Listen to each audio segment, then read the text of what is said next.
우상의 제물에 대하여는 우리가 다 지식이 있는 줄을 아나 지식은 교만하게 하며 사랑은 덕을 세우나니 만일 누구든지 무엇을 아는 줄로 생각하면 아직도 마땅히 알 것을 알지 못하는 것이요 또 누구든지 하나님을 사랑하면 그 사람은 하나님도 알아주시느니라. 그러므로 우상의 제물을 먹는 일에 대하여는 우리가 우상은 세상에 아무것도 아니며 또한 하나님은 한 분밖에 없는 줄 아노라. 비록 하늘에나 땅에나 신이라 불리는 자가 있어 많은 신과 많은 주가 있으나 그러나 우리에게는 한 하나님 곧 아버지가 계시니 만물이 그에게서 났고 우리도 그를 위하여 있고 또한 한 주 예수 그리스도께서 계시니 만물이 그로 말미암고 우리도 그로 말미암아 있느니라. 그러나 이 지식은 모든 사람에게 있는 것은 아니므로 어떤 이들은 지금까지 우상에 대한 습관이 있어 우상의 제물로 알고 먹는 거로 그들의 양심이 약하여지고 더러워지느니라. 음식은 우리를 하나님 앞에 내세우지 못하나니 우리가 먹지 않는다고 해서 더 못 사는 것도 아니고 먹는다고 해서 더 잘 사는 것도 아니니라. 그런즉 너희의 자유가 믿음이 약한 자들에게 걸려 넘어지게 하는 것이 되지 않도록 조심하라. 지식 있는 내가 우상의 집에 앉아 먹는 것을 누구든지 보면 그 믿음이 약한 자들의 양심이 담력을 얻어 우상의 제물을 먹게 되지 않겠느냐. 그러면 내 지식으로 그 믿음이 약한 자가 멸망하나니 그는 그리스도께서 위하여 죽으신 형제라. 이같이 너희가 형제에게 죄를 지어 그 약한 양심을 상하게 하는 것이 곧 그리스도에게 죄를 짓는 것이니라. 그러므로 만일 음식이 내 형제를 실족하게 한다면 나는 영원히 고기를 먹지 아니하여 내 형제를 실족하지 않게 하리라. 예, 오늘도 주님의 보좌 앞으로 나오신 성도들에게 하나님의 은혜와 평강이 함께 하시기를 축원드립니다. 저희가 그 하객동에 있을 때 처음 보는 분이 교회에 찾아오셨어요. 그러면서 예수를 믿고 싶다고 이야기하시면서 이제 예수를 믿기로 결정을 했는데 자기 집에 그 탱화가 있고 부처를 모신 그런 그 신주단지 같은 게 있다는 거예요. 그래서 뭐 어떻게 저렇게 해서 이제 예수를 믿게 됐는데 이 집에 있는 이 탱화하고 신주단지 같은 그런 불상 같은 것을 없애야 되는데 자기는 못 하겠다는 거예요. 왜냐하면 괜히 이거 잘못 건드려서 자기가 저주를 받을까봐 무슨 해가 있을까봐 못 하겠다고 그래서 저보고 그것 좀 없애달라고 하더라고요. 저는 담임 목사잖아요. 저는 부정타면 안 되잖아요. 그래서 그때 남석지 목사님하고 윤성준 선생님이 그때 같이 갔었던 것 같은데 윤전 선생님 그때 같이 갔나요? 없애려고? 예, 윤전 선생님 같이 갔었어요. 남석준 목사님하고 가서 그거를 다 부시고 그분들이 이제 교회로 오셔서 근데 오래 다니진 않았어요. 한 달쯤 다니시다가 또 다른 이유로 교회를 안 다니시게 됐는데, 네, 그 자기 집에 그런 게 있으면 이걸 부수거나 태우거나 없애는 게 쉽지가 않습니다. 왜냐하면 여기에 뭔가 영적 기운이 있어서 자기에게 해가 될 거라는 건 두려움이 있죠. 그런데 반면에 우리 그리스도인들은 우리 성도님들 중에서 뭐 못하시는 분도 있겠지만 그래도 상당히 많은 크리스천들이 뭐 없애면 되지, 뭐 내가 뜯어줄게 하면서 뜯기도 합니다. 뭐 이렇게 그 종교적인 의미가 강력한 그런 탱화나 불상이나 신주단지 같은 거 이걸 잘 건들지 못하는 그런 성도님들도 계실 수 있겠지만 그래도 우리 성도님들 할 수 있는 거 있습니다. 집에 이사를 갔는데 거기에 입춘대길 딱 붙어 있어요. 그러면 이거 뗄 수 있습니까? 못 뗍니까? 예, 뗄 수 있죠. 우리는 그런 거에 대해서 그렇게 많이 마음이 어렵지 않습니다. 하지만 그런 것을 굉장히 신봉하는 사람들은 그 하나 뛸 때도 굉장히 두려워합니다.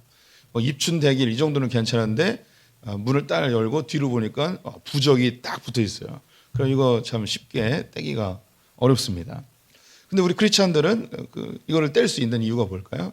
이것은 어떤 신적 능력이나 어떤 영적인 기운이 있는 게 아니고 그냥 종인 거예요, 종이. 또 뭐 불상이나 탱화는 이것도 역시 종교적 힘을 갖고 있는 게 아니라 그냥 그림인 거죠. 부처상이 있더라도 여기 이것을 건들면 뭐 부정타거나 혹은 악한 기운이 몰려와서 뭐 3대가 멸절되거나 뭐 이런 거 아니란 말이죠. 그냥 그것은 뭐 그냥 돌에다가 금을 붙이거나 아니면 플라스틱에다가 도금한 거 뭐 이 정도 되겠죠. 그래서 우리에게는 그게 그냥 물건인 거예요. 저 길에 돌아다니는 돌이나 부처상이나 우리에게는 똑같은 돌로 보여지는 거고, 탱화나 혹은 집에 있는 고스톱에 있는 그림이나 뭐 다 똑같은 그림으로 보여지는 거죠. 이게 우리 크리스찬들이 가지고 있는 이걸 뭐라고 할까요? 이게 자유라는 거예요. 자유. 크리스찬들의 자유예요. 이렇게 그 자유로울 수 있는 것은 우리가 가지고 있는 지식이 있기 때문입니다. 하나님이 이 세상을 만드셨고 이 세상의 물질은 하나님 안에 있고 하나님으로 인해서 완성되어진 것들이기 때문에 여기에는 어떠한 신적인 능력이 없음을 우리는 성경을 통해서 또 혹은 교회 생활을 통해서 이걸 지식으로 알게 되죠. 그래서 이 지식이 우리의 가치관이 되고 우리가 세상을 바라보는 세계관이 돼서, 그래서 우리는 이것에 대하여 두려워하거나 이런 건드렸을 때 부정탄다는 생각을 하지 않고 굉장히 자유롭게 대할 수 있는 것이죠. 오늘 그 고린도전서 8장에 나오는 이야기가 바로 이런 이야기입니다. 그리스도인의 자유. 그런데 이 자유를 어떻게 활용할 것인가? 우리 크리스찬들은 너무너무 소중한 그리스도인의 자유라는 걸 얻었습니다. 예수님이 십자가에 달려 죽으시면서 우리에게 주고자 하셨던 것이 바로 이 자유이죠. 진리가 너희를 자유케 하리라. 저와 이제 18년째 목회하고 있는데, 저랑 오랫동안 신앙생활 하신 분들은 제가 무엇을 강조하고 어디에 집중하는지를 많이들 이제 알고 계십니다. 저는 신앙생활에서 이 자유가 너무너무 소중하고 이 자유를 지킴에 있어서 우리는 목숨을 바칠 수 있는 사람들입니다. 신앙의 자유, 집회의 자유, 집회래네. 예배의 자유, 네, 이런 거. 네. 이게 집회 아니고 예배의 자유. 그리고 이 복음을 전할 수 있는 자유. 그리고 이 세상의 그 모든 우상과 악습과 이 모든 것으로부터 우리는 자유할 수 있는 이 놀라운 자유. 이거 너무너무 소중합니다. 그래서 우리는 또 미래에 대한 두려움을 가지지 않고 내가 무엇을 결정하고 선택함에 있어서 엄청난 자유를 가지고 있어요. 왜냐하면 내가 잘못된 길을 걸을 수도 있고 실수할 수도 있고 혹은 때로는 죄를 지을 수도 있고 잘못된 선택으로 내가 큰 손해를 볼 수도 있어요. 그럼에도 불구하고 우리는 자유롭게 무엇인가 도전하고 선택하고 결정할 수 있는 이유는 뭐냐면 주님이 모든 것을 합력하여 선으로 바꾸는 분이시기 때문입니다. 하나님의 예정하심을 믿기 때문에 우리는 자유로울 수 있어요. 저를 비롯해서 여기 계신 모든 한 분 한 분을 하나님은 목적하고 계획하신 바대로 반드시 완성해내십니다. 우리 성도님들이 이 예정이라는 것을 우리 성도님들이 내 신앙의 중요한 가치로 마음에 새기신다면 우리의 삶에 많은 두려움들이 사라집니다.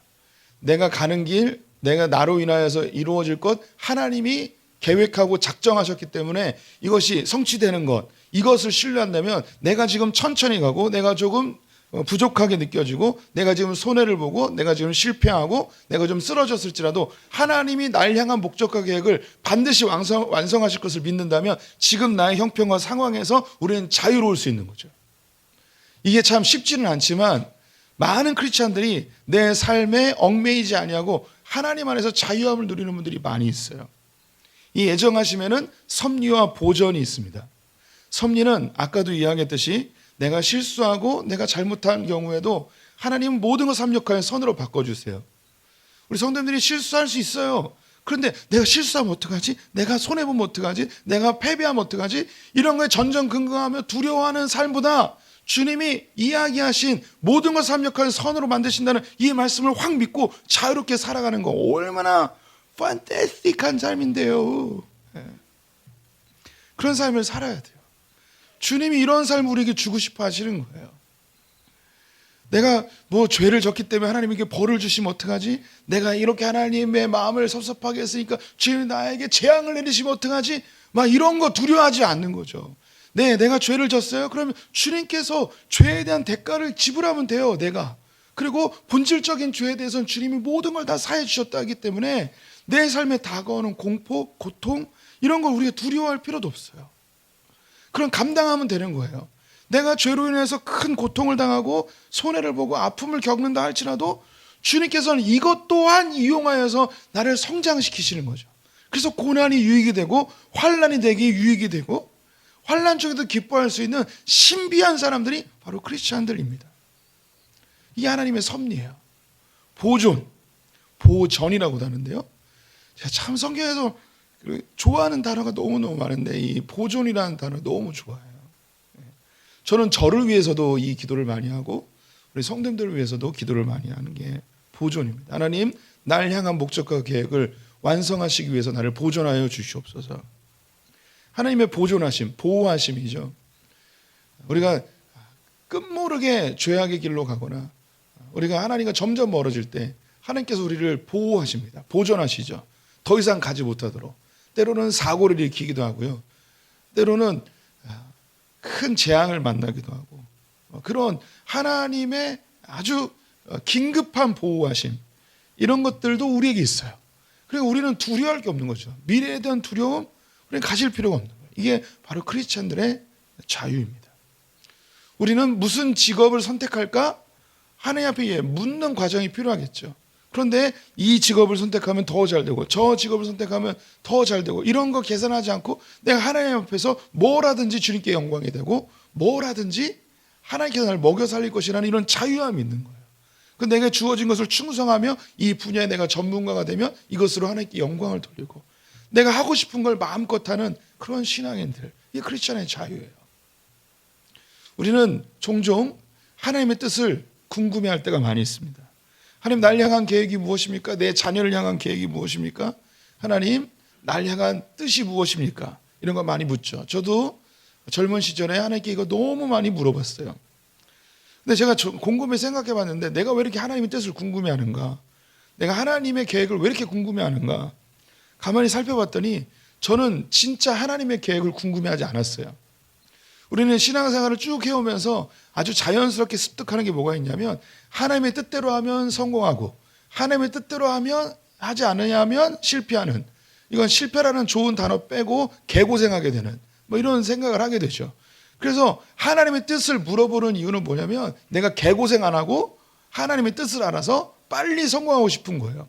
조금 더 깊이 들어가면 실패에 대한 두려움 때문에 하나님의 뜻을 알고 싶어 하는 거죠.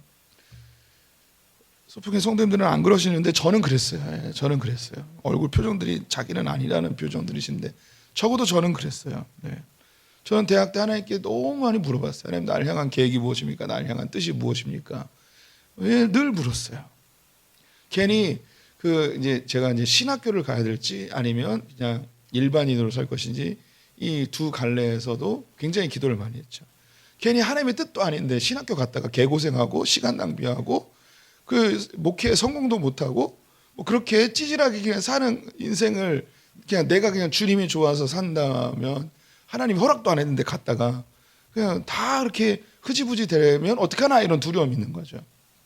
하나님 뜻이 아니니까 하나님이 날 향한 계획은 뭐 직장에 다니고 그냥 평범한 성도로 사는 게 이게 하나님의 뜻이라면 그 길로 가야지 성공할 가능성이 더 높잖아요.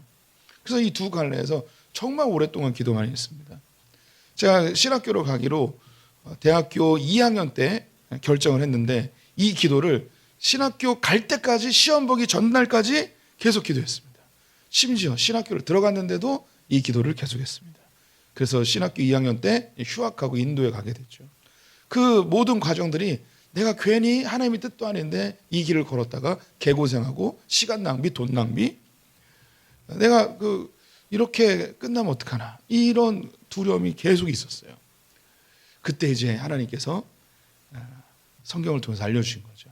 하나님의 섭리와 보존, 날 향한 목적과 계획. 제가 신학을 하다가 망가질 수도 있고 목회를 하다가 중단할 수도 있어요. 혹은 그냥 직장 생활을 할 수도 있고요. 제가 어느 날 갑자기 목회를 그만두고 쿠팡 배달맨이 될 수도 있는 거죠. 뭐 놀라지도 않으시네요. 뭐 그럴 거라고 생각을 하셨나 봐요. 예, 뭐 이런 삶을 살아도 이게 중요한 게 아니에요. 제가 뭐 목사를 하던 뭐 쿠팡에서 배달을 하던 이게 중요한 게 아니에요. 하나님은 내가 무슨 일을 하도 날 향한 목적과 계획을 하나님이 이루어 가시는 거죠. 그게 하나님의 놀라운 섭리, 하나님의 보존하심, 하나님의 작정, 하나님의 계획이에요. 저는 그곳에 동참만 하면 되는 거죠. 근데 우리는 이름을 내거나 성공하거나 더 편안하게 살거나 더 부유하게 살거나 이런 것들이 마음속에 있다 보니 하나님이 주시는 자유를 누리지 못하고 우리는 계속 하나님의 뜻을 묻는다 하면서 두려움과 염려 속에 살아갈 때가 많이 있습니다. 지난 중고등부 수련회 때 조별로 이렇게 미션을 줬는데요. 그 미션 중에 하나가 3분 설교하는 미션이었어요. 5개의 조들이 자기네들끼리 설교할 사람을 뽑아가지고 설교하는 그런 미션이 있었습니다. 그걸 어떤 선생님이 설교하는 사람들 다 찍어가지고 단톡방에 올렸고, 특별히 저에게는 제 막내 아들 재준이가 설교하는 모습을 찍어가지고 보내주셨어요. 근데 얘가 그냥 설교를 하는 게 아니라 저를 흉내내고 있더라고요. 그래서 제 설교를 거의 잘 안 듣는 것 같은데 근데 흉내를 잘 내더라고요. 저를 어떻게 흉내를 내냐면, 제가 지금 눈을 약간 지그시 감고 있는 게 보이시나요? 제가 이렇게 눈을 지그시 감고 있는 이유는 조명이 너무 밝아가지고 눈을 다 뜨질 못하는 거예요. 그래서 우리 성도님들 돈 많이 버세요. 그래서 교회 좀 새로 지읍시다. 이게 천장이 너무 낮아가지고요. 눈이 너무 부셔요. 이 조명이 위에서 떨어져야 되는데 이제 앞에서 떨어지고 있어서 얼굴에 지금 그 기미 하고 점 너무 많이 생겼어요. 또 그거 없애려고 선크림 발랐더니 성도님들이 목사님 왜 화장하세요? 선크림 발랐는데 화장했다 그래서 그렇습니다. 저는 화장할 수 있는 자유가 있습니다. 그런데 저는 화장을 저는 선크림 받았는데 성도님들 중에 목사님 왜 화장하세요? 하는 소리에 그분의 목소리가 저의 화장 때문에 마음이 상한 게 느껴졌어요.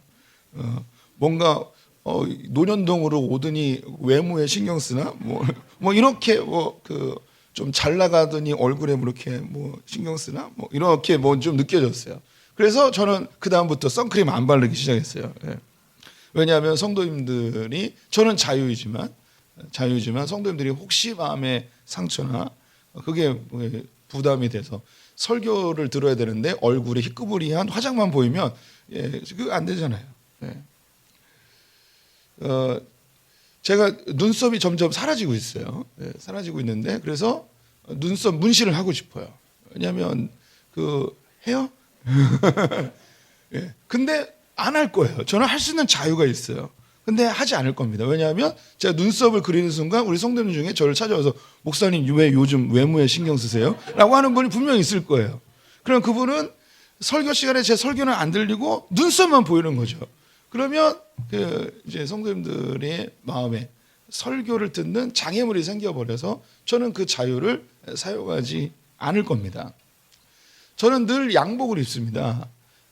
새벽 기도에도 양복 입고 이렇게 설교 때는 늘 양복을 입죠. 우리 성도님들 중에는 누군가가 그런 이야기를 할 수도 있어요. 목사님 편하게 그냥 캐주얼하게 입으시고 설교하세요 라고 그렇게 하는 분들도 있을 거예요. 그런데 제가 만약에 진짜 캐주얼하게 와서 설교를 하면 우리 성도님들 중에 누군가는 찾아옵니다.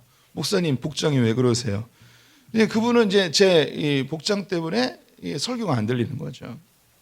종종 목사님들 중에 개량 한복 입으시는 분들이 있으세요. 그것도 굉장히 편하죠. 특히 저처럼 배 나온 사람들은 개량 한복이 딱이에요. 저도 입고 싶어요. 입을 수 있는 자유가 있죠.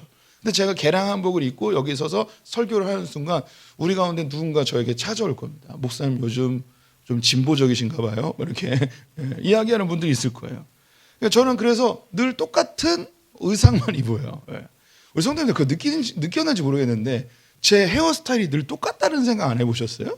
왜 그럴까요? 저는 제 마음대로 헤어스타일을 바꿀 수 있는 자유가 있어요. 하지만 그렇게 하지 않아요. 왜냐하면 제 가르마를 이쪽에서 반대쪽으로 하면 누군가 또 찾아와요. 목사님 요즘 여자 생겼어요? 이렇게 이게 찾아온단 말이죠. 그래서 이게 성도님들한테 걸림돌이 되기 때문에 저는 부임 때부터 이렇게 지금까지 똑같은 모습으로 하고 있어요. 심지어 저는 넥타이도 화려한 거 안 해요. 성도님 중에 찾아와요. 더 슬픈 거 있어요. 제가 늘 똑같은 옷만 입었는데 성도님들 중에 뭐라고 그랬냐면 우리 목사님 패션가가 없어가지고 같이 못 다니겠다고 이런 분도 있어요.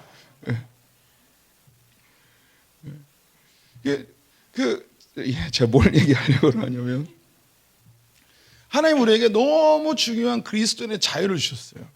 근데 이 자유를 내 마음대로 사용하면 누군가는 상처를 받거나 걸림돌이 되거나 이것이 마음에 부담이 돼서 하나님과의 관계에 그 사람의 자유 때문에 해를 끼치는 일이 발생할 수 있습니다.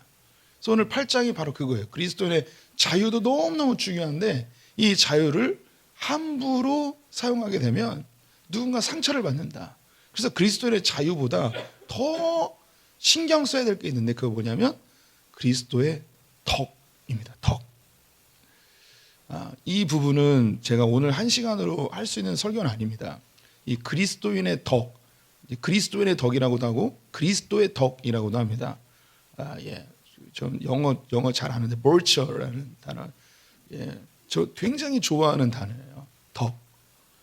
그런데 이제 서양 기독교도 그렇고 우리 한국 기독교도 그렇고 이 덕이라는 게 사라져 버렸어요. 덕을 우리말로 아주 쉽게 번역하면 나도 좋고 너도 좋은 거야. 이게 이제 덕이죠.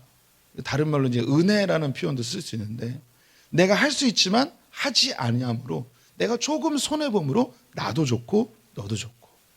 그런데 더 나아가서 내가 좀 손해 보고 네가 더 높아지는. 그래서 다른 사람을 좀 더 배려하는, 다른 사람을 세워주는 이런 것을 덕이라고 이야기합니다. 언젠가 기회가 되면 이 그리스도인의 덕에 대해서 설교를 좀 하도록 하겠습니다. 벌써 막 궁금해지는 분들 있죠. 이 그리스도인의 덕을 막 알고 싶은 분들. 그래서 제가 준비했습니다. 평범을 두려워하지 않는 영성을 읽으시면 거기에 한 3분의 1이 그리스도인의 덕에 대한 내용이에요. 이미 뭐 읽으신 분들이겠지만 눈빛을 보니까 다 잊어버렸어요. 그렇게 좋은 책을 쓴 담임 목사를 두시는 성도님들 할렐루야. 고린도 교회는 바울이 2차 전쟁 때 세운 교회예요. 항구 도시여서 향락과 우상 숭배가 가득했던 곳이었습니다. 그리고 굉장히 풍요로운 곳이어서 그들은 부족함이 없는 그런 삶을 살았습니다. 그런 가운데 교회가 세워지는 건 불가능해 보이는 일이었죠. 근데 하나님께서 많은 은사와 이적들로 교회가 세워질 수 있게 하셨습니다. 하나님의 놀라운 은혜로 교회가 세워졌는데 바울에게 들려오는 소식은 안타깝게도 이 고린도 교회가 4분 오열됐다는 거예요. 바울파, 아볼로파, 베드로파, 그리스도파. 이들이 신앙이 없는 자들이 아니라 교회에서 소위 믿음 좋고 열심히 있고 신앙 좋은 사람들이 교회에서 이렇게 분열된다는 거죠. 이건 고린도 교회뿐만 아니라 2000년 기독교 역사 속에 있는 모든 교회들의 분열의 그 중심에는 믿음 없는 사람이 아니라 소위 믿음 좋은 사람들, 열심히 있는 사람들, 교회에서 헌신된 사람들로 인해서 교회가 분열되는 것을 우리는 수없이 보고 있습니다. 바울은 이런 교회의 분열의 해답을 제시하는데 그 해답은 바로 십자가였습니다. 십자가는 내가 죽고 그리스도께서 사신 것이에요. 다른 말로 나는 틀렸고 그리스도께서 옳습니다라고 인정하는 것이 바로 십자가입니다. 그러면서 바울은 교회 안에 세 종류의 사람이 있다고 합니다. 육에 속한 사람, 육에 속한 사람은 교회를 다니고 있지만 아직 거듭나지 않은 사람이죠. 두 번째는 신령한 자입니다. 이들은 성령 충만한 자들로 세상에 있는 모든 것을 해석할 수 있지만 세상 사람들은 이 사람을 해석할 수 없는 하늘에 속한 자들입니다. 세 번째가 문제인데요. 바로 육신에 속한 그리스도인들입니다. 이들은 교회를 다니고 있고 교회 열심히 있고 헌신되고 직분도 있지만 그들이 살아가고 있는 그 가치관과 삶의 형태는 육신에 속한 사람과 크게 다르지 아니한 세상적 가치관을 가지고 교회 안에서 살아가고 있는 거죠. 이들에게 나타나는 특징이 무엇이냐? 교만입니다. 이 교만은 잘난 척하는 그런 개념이 아니고 자기가 옳다고 생각하는 사람들이 바로 교회에서 분열을 일으키고 문제를 일으킨다는 거예요. 옳고 그름이 자기에게 있고 자기의 옳고 그름을 기준으로 해서 다른 사람들을 정죄하고 판단하는 그들이 바로 육신에 속한 그리스도인들이라는 거죠. 이렇게 판단하고 정죄하다 보면 네 편, 내 편이 형성되게 되고 의견이 충돌하면서 자기 편과 남의 편을 나누며 분열하게 되는 것이죠. 교회 안에 이런 일들이 수없이 많이 일어나고 있습니다. 그래서 이 교회 안에 이런 육신에 속한 그리스도인들을 포함해서 모든 그리스도인들이 다시 한번 복음 앞에서 우리의 삶에 있는 모든 요소들을 복음 앞에 다시금 점검해야 된다는 것을 알려주고 있습니다. 그래서 이 복음은 우리의 삶 전체를 바꿀 수 있고요. 전체를 바꿔야만 하고 우리 성도님들이 생각하는 모든 것들을 복음 안에 다시 점검해 보아야 합니다. 여기서 잠시 광고. 3월 둘째 주부터 이 복음이 조금 더 유창해지고 복음으로 조금 더 우리가 익숙해질 수 있는 그런 시간을 마련하기 위해서 올해부터 복음 학교라는 것을 운영하기로 했습니다. 그래서 1학기 때는 16주, 2학기 때는 12주로 이렇게 1학기, 2학기 이렇게 진행할 계획입니다. 이 복음으로 내 삶 전체를 다시금 좀 점검하고 싶으신 분들 매일 주일 오후 6시에 이 복음 학교를 할 겁니다. 그래서 이번 주에 신청서가 나가는데 참여를 원하시는 분들은 신청서를 꼭 써주시면 좋겠습니다. 눈빛들이 나도 하고 싶다 막 이런 눈빛들. 네 분 보이네요. 네 분 제가 봤어요 눈빛. 그분들 꼭 신청해 주시기 바랍니다. 그래서 여러 주제들을 가지고 복음 안에서 다시금 점검하고 있죠. 그 중에 오늘 나오는 게 이제 우상에게 드린 음식입니다. 당시 로마 그리스 사회는 우상을 섬기는 신전들이 굉장히 많았죠. 고린도 지역에 유명한 신전이 있었는데요. 제가 잘 몰라서 써왔습니다. 아스클레파온이라는 신전이 있었다고 합니다. 굉장히 큰 신전이라고 하는데요. 여기에 그리스 로마 신들에게 제물을 드리고 이 제물을 가지고 유력한 자들이 신전에서 이것을 먹고 마시는 그런 잔치들을 했다고 합니다. 그리고 모든 고기들은 거기에다 한번 들여진 다음에 밑으로 시장에 나와서 사람들에게 이렇게 팔리게 되죠. 이 정도는 우리 성도님들이 교회 생활하면서 많이 들어보셨을 것 같습니다. 근데 그 신전 안에서 식사를 할 수 있는 유력한 자들이 초대장을 보내서 사람들을 이렇게 초대해서 같이 식사를 즐겨요. 그 고고학 유적에 보면 그 파피루스에 그 신전에서 몇 날 며칠에 그 제사가 있으니까 당신을 초대합니다. 오셔서 함께 즐거움을 누립시다. 그런 초대장이 고고학 자료로 발굴도 되었어요. 근데 이런 신전에서 드려지는 고위층들의 연회 이런 누구나 한 번쯤 참여해보고 싶은 그런 잔치자리 이런 것에 그리스도인들도 초대장을 받는 경우가 있는 거예요. 그리고 고린도 교회 안에 다 가난한 사람만 있는 게 아니라 그 지역에서 유력한 사람들도 있으니까 초대장을 받게 되죠. 그런데 그 사람들이 이 초대장을 받고서 거기에 참여를 하는 거죠. 우리로 이야기하면 대통령이 청와대 만찬을 하는데 우리 성도님들에게 초대장을 보내면 누가 그것을 사양하겠습니까? 그래서 가문의 영광으로 생각하기도 하고 나에게 이런 기회가 왔구나. 나도 이 기회를 발판으로 해서 더 유력한 곳으로 가야겠다. 이런 생각도 하지 않겠습니까? 근데 거기서 이렇게 식사를 하는 거예요. 그것도 이제 시장에 나와서 파는 그런 고기가 아니고 신전 안에서 그런 잔치 자리를 즐기는 거죠.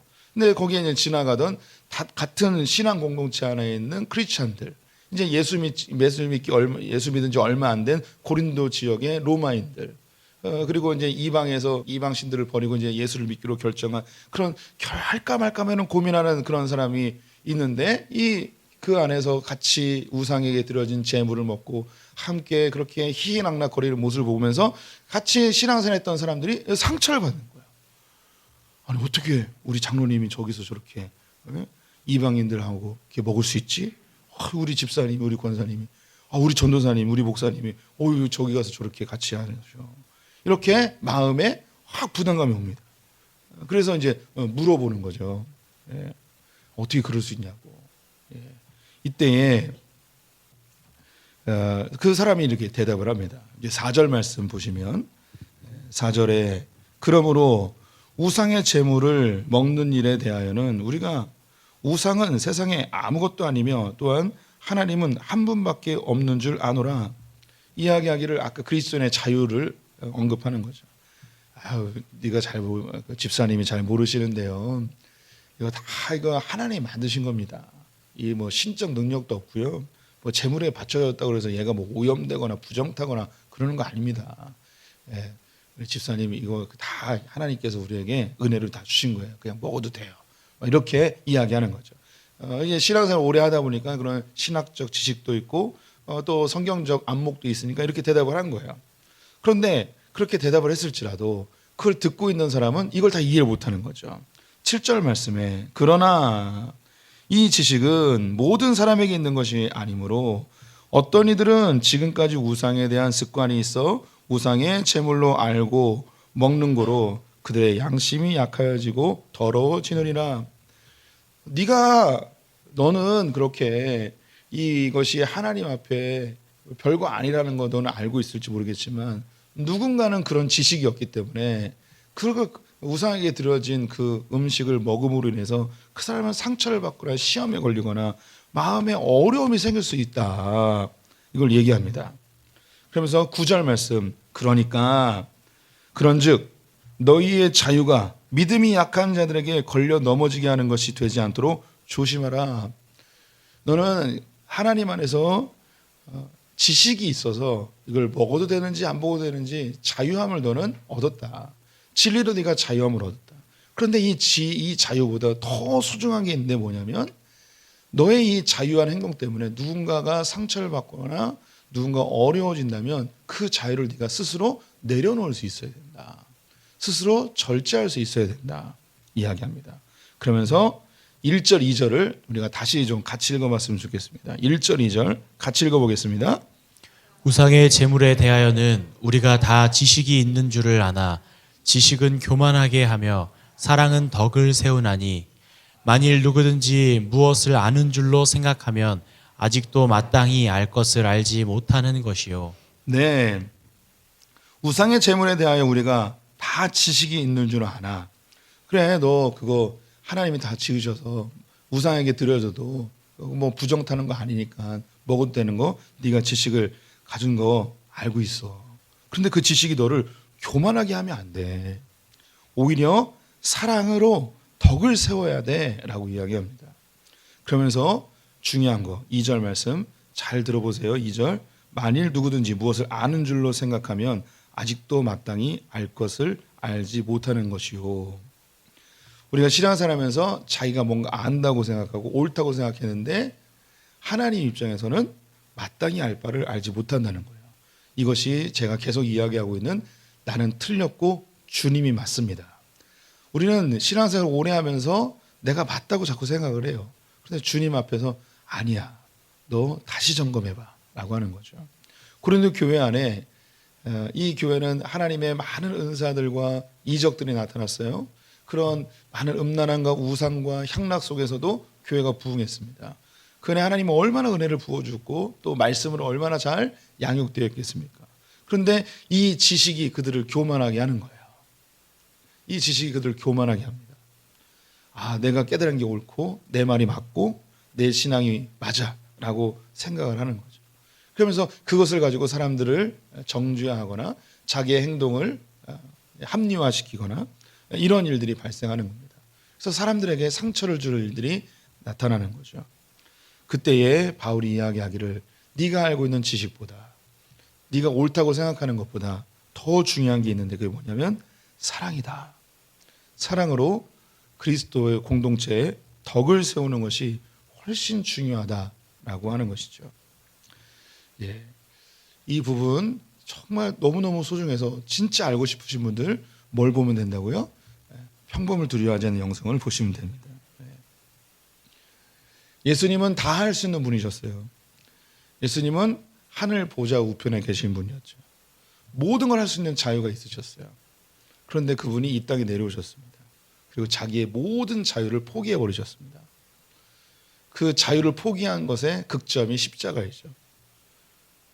예수님은 천군 천사를 동원해서 자기를 괴롭히는 로마의 군병들을 싹쓸이할 수도 있었습니다.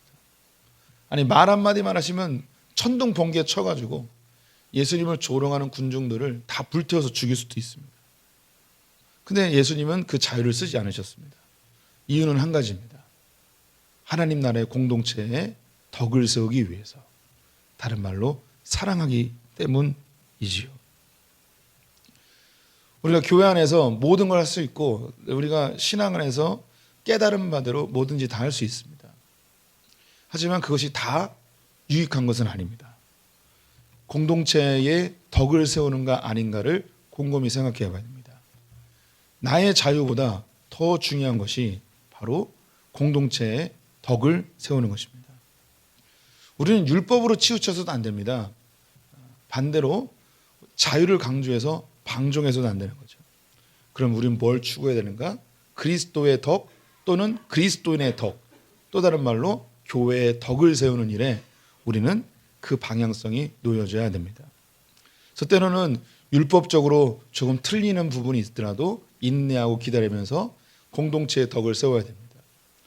때로는 내가 자유 있게 내가 구원에 저촉되지 않는 일이라면 내가 뭐든지 할 수 있다고 생각되겠지만 이 일을 내가 좀 양보하거나 내가 절제하고 공동체의 덕을 그리스도의 덕을 세우는 일에 우리가 조금 동참해야 될 필요가 있는 거죠.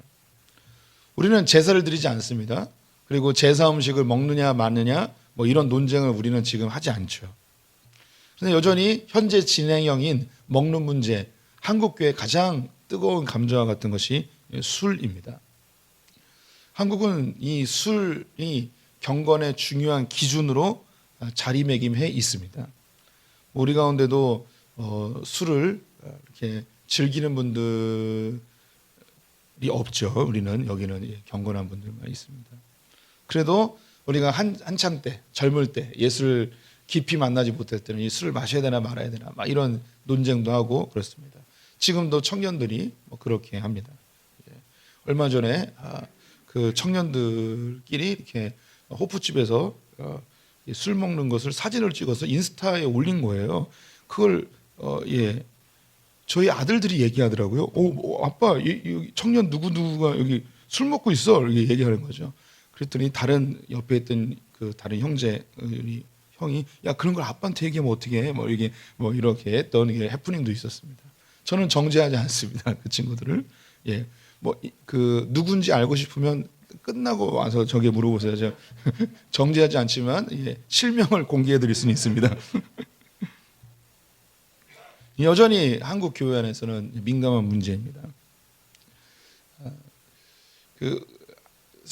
제가 여러 번 이야기했는데 한국의 선교사님들이 처음에 왔을 때 한국을 진단해 보았는데 한국을 망하게 하는 조선을 망하게 하는 세 가지의 적이 있다고 했어요. 그것이 술이고 도박이고 첩이었습니다. 1년 내내 열심히 농사를 져요. 농사를 지면 쌀을 수확을 하잖아요. 그러면 쌀을 잘 저장해 가지고 양식으로 활용하거나 다음에 그 종자로 활용을 해야 되는데 한국 사람이 술을 너무 좋아하니까 이 걷어들인 쌀로 이걸 다 술을 만들어 먹는 거예요. 그리고 농한기라고 그러죠. 겨울에 이 농사 짓지 않을 때 이 조선 사람이 너무 심심하니까 그 심심함을 달래기 위해서 뭐 하고 있었냐면 술 먹고 도박하는 거예요. 그래서 창고에 모아놨던 그 쌀들을 도박으로 다 잃어버리는 거죠. 그러면 빚을 또 줘야 되고, 그러면 땅을 팔아야 되고, 소작농으로 전락하고 또 가난해지고, 이게 이제 계속 악순환이 반복됩니다.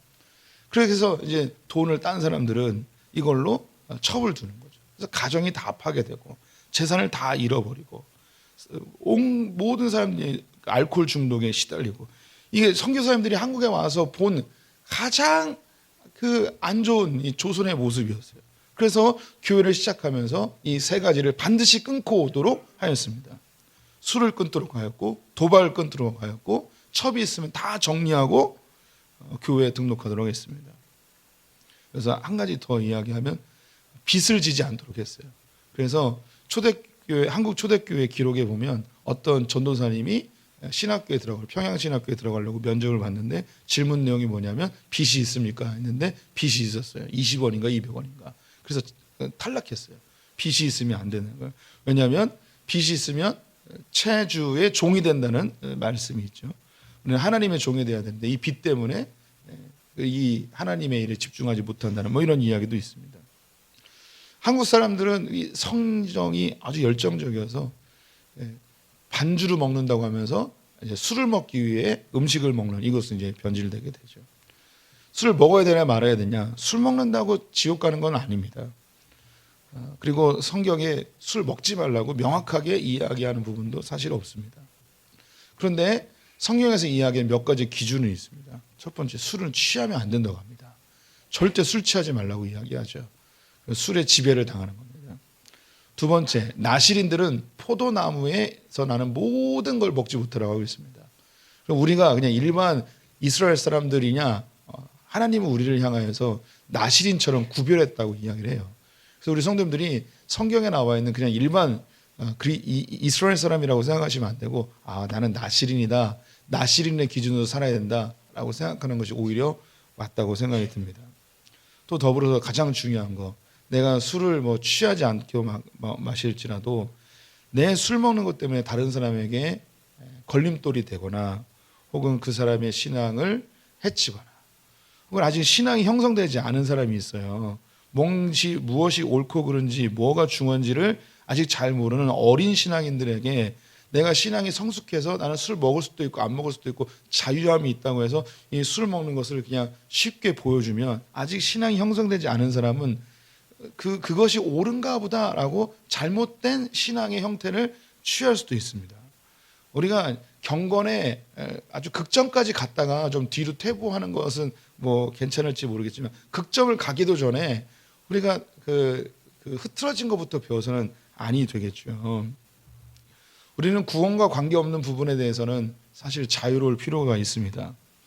주님은 그것에 대해서 우리를 질책하지도 않으십니다.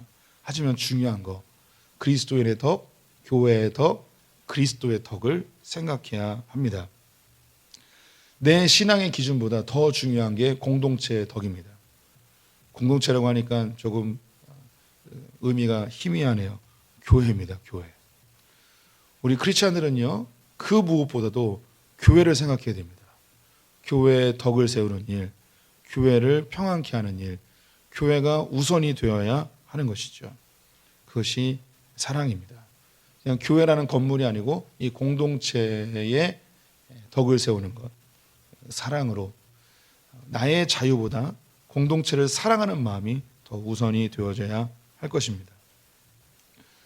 역사 속에서 쓸데없는 논쟁으로 교회가 갈라지고 싸우는 일들도 참 많았습니다. 중세시대 때는 스콜라 신학자들이 바늘 위에 천사가 몇 명이 올라갈지를 놓고 논쟁을 하기도 하였다고 합니다. 전혀 쓸데없는 일이죠. 종교개혁 이후에 교회에서 있었던 논쟁이 있는데 예배 시간에 어떤 악기를 쓰느냐가 논쟁거리였습니다. 우리 교회는 없는데 원래 전통적인 교회는 교회 음악으로는 오르간만 씁니다. 피아노는 원래 안 써요. 그 루터 당시에 피아노는 술집에서 쓰던 악기였어요. 근데 루터가 이 피아노를 가지고 들어오는 거예요. 그 종교개혁을 했는데 옛날 천주교 성당들은 그런 오르간들이 아주 의리의리하게 있는데 이 개혁교회들은 이제 개척교회 같은 거예요. 그런 오르간을 놓기가 쉽지가 않은 거예요. 그런데 음악은 해야 되잖아요. 그래서 이 술집에 있었던 피아노를 가지고 와서 반주를 하기 시작했는데 그리고 이게 난리가 난 거죠. 어떻게 경건한 거룩한 성전에 술집에서 쓰는 피아노를 가지고 오냐고. 그래서 그 논쟁이 됐던 적도 있었습니다. 그런데 지금 이 피아노가 우리에겐 교회용으로 더 느껴지는 거죠. 반대로 이 드럼이나 기타를 교회에서 하면 안 된다고 했던 적들도 있었습니다. 저는 아주 전통적인 교회에서 성장을 해서 제가 자랐던 교회는 드럼이 없었어요. 그런데 이제 젊은 애들을 끌어모으기 위해서는 드럼이 있어야 되잖아요. 그래서 그 옆에 있는 평택대학교라고 있는데 거기 평택대학교 교회에서 드럼을 한 달 동안 빌렸어요. 무슨 그 교회 행사가 있다고 그러면서 갖다 줘야 되는데 이제 그 장로님들한테는 갖다 줘야 되는데 아직 못 갖다 줬다고 하면서 한 달 동안 드럼을 막 쳤어요. 그랬더니 성도님들이 막 좋아하더라고요. 그래서 이 드럼을 한 달 쓰고서 평택대학교에 갖다 줬어요. 그랬더니 권사님들하고 집사님들이 드럼이 없으니까 허전하네요. 막 이런 얘기를 하는 거예요. 그래서 제가 그랬죠. 장로님들한테 얘기하시라고요. 장로님들 얘기하시라고. 그래서 그때 이제 드럼을 그렇게 산 적도 있었습니다. 비본질적인 것인데 이게 그 그리스도인의 덕이 교회의 덕이 되느냐 안 되느냐 뭐 이런 이야기들, 성도들이 이게 신앙에 유익이 된다면 이게 비본질적인 것이라면 충분히 할 수 있고 배려해 줄 수 있고 그런 것이겠죠. 교회 안에서는요, 비본질적인 부분에 대해서는 교회의 유익, 성도들의 덕을 세우는 것에 우리가 조금 더 관심을 가져야 합니다. 내가 하고 있는 신앙의 형태들이 내 자유대로 하는 것, 좋습니다. 하지만 내 자유롭게 하는 것이 다른 사람 누군가에게 상처를 주고 아픔을 준다면 조금은 우리가 고민해 볼 필요가 있습니다. 우리 신앙생활에 있어서 율법적으로 치닫는 것도 옳지 않고 방종하는 것도 옳지 않습니다. 우리가 바라봐야 될 것, 이것이 그리스도의 덕을 세우는 것인지, 그리스도인으로서 덕스러운 것인지, 그리고 교회 공동체의 덕이 되는지 이 부분을 생각해 봐야 될 것입니다. 이것을 사랑이라고 표현한다면 바울 선생님이 고린도전서 13장에 믿음과 소망과 사랑 중에 그 중에 제일은 사랑이다라고 이야기하는 거죠. 네, 우리 성도님들 신앙생활의 결국 방향성은 사랑입니다. 더 사랑하시고 그리스도인의 덕을 널리 알리시는 우리 성도님 되시기를 주님의 이름으로 축원드립니다.